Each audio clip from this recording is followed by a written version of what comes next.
Apa kabar Sobat Sehat Baptis? Kali ini dengan saya Bidan Karina. Pagi ini saya akan berbagi sedikit informasi seputar kehamilan, terutama kehamilan trimester 1.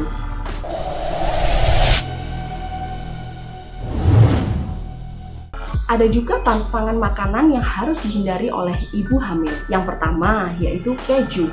Keju yang dimaksudkan di sini, Mams, adalah keju yang tidak dipasteurisasi. Karena kandungan di dalam keju yang tidak dipasteurisasi ada kandungan bakteri, yaitu bakteri Listeria, yang dapat menembus ke bagian plasenta janin sehingga menyebabkan pertumbuhan janin itu akan terhambat. Yang kedua adalah makanan mentah ataupun makanan setengah matang, seperti sushi, seafood, junk food, telur setengah matang, dan masih banyak lagi. Makanan ini harus Mams hindari atau Mams kurangi di kehamilan muda, terutama di kehamilan trimester 1. Karena banyak sekali bakteri Salmonella yang terkandung di makanan mentah yang bisa menyebabkan pertumbuhan janin itu sendiri akan terhambat. Dan yang ketiga adalah makanan atau ikan laut. Jadi Mams, tidak semua ikan laut itu baik untuk kehamilan, terutama ikan yang mengandung merkuri atau ikan-ikan besar, seperti ada ikan paus, ikan hiu, dan masih banyak lagi. Jadi Mams, sebaiknya di kehamilan trimester pertama, Mams banyak mengkonsumsi ikan-ikan tawar, seperti lele, teri, dan sebagainya. Yang keempat ada makanan yang manis yang berlebihan. Di sini saya utamakan yang ibu dengan diabetes mellitus, karena jika ibu hamil dengan diabetes mellitus banyak mengkonsumsi makanan manis atau makanan manis yang berlebihan, maka bisa menyebabkan bayi yang dilahirkan nantinya akan keluar bayi besar atau kita sebutnya dengan bayi makrosomia.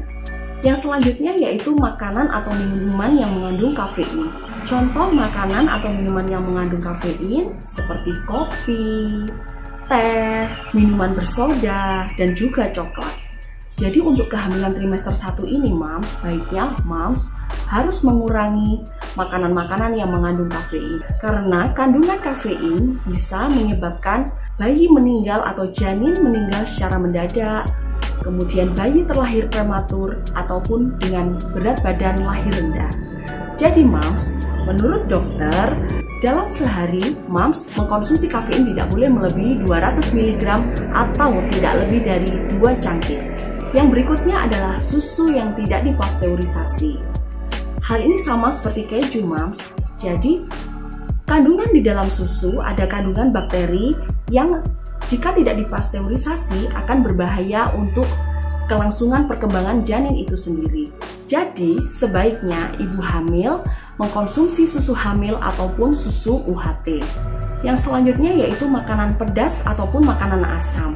Di sini bukan untuk dilarang sama sekali, tetapi sebaiknya Mams harus membatasi makanan pedas ataupun asam. Karena jika terlalu banyak mengkonsumsi makanan pedas ataupun asam, Mams bisa mengalami diare. Jadi Mams, setelah mengetahui pantangan untuk ibu hamil di trimester 1 ini, Mams harus memperhatikan nutrisi ya Mams.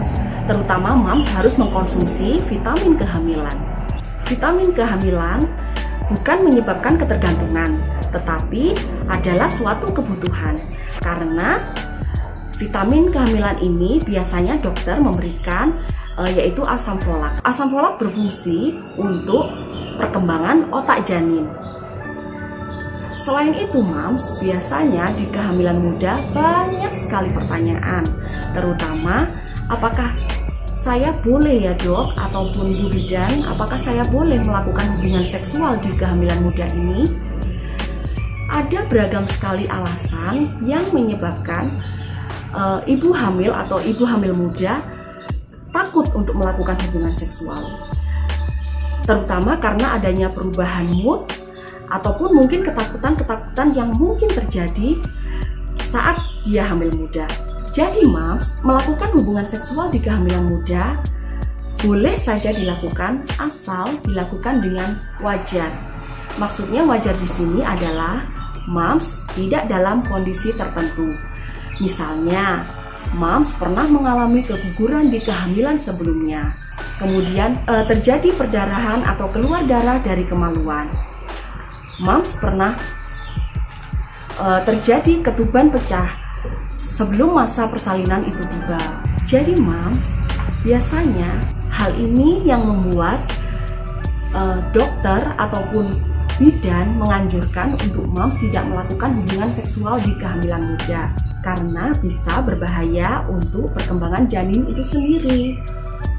Tetapi jika moms tidak ada masalah, begitu juga dengan pasangan, maka hubungan seksual ini di kehamilan muda boleh saja dilakukan. Saat kehamilan muda, banyak sekali mitos di sekitar kita untuk seputaran kehamilan.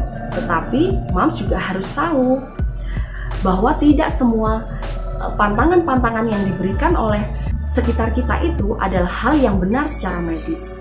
Bisa saja hal itu hanyalah mitos ataupun fakta-fakta yang tidak terbukti kebenarannya. Oke moms, mungkin dari moms semua masih ada kekhawatiran di kehamilan era pandemi ini ataupun masih banyak sekali pertanyaan.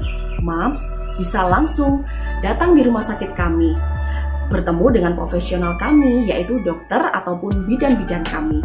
Kami bisa melayani moms setiap hari Senin sampai dengan hari Jumat jam 9 pagi sampai dengan jam 12 siang di poliklinik kami. Jangan pernah ragu ataupun khawatir datang ke rumah sakit kami karena Rumah Sakit Baptis Batu sudah menerapkan protokol kesehatan dengan benar. Happy pregnant!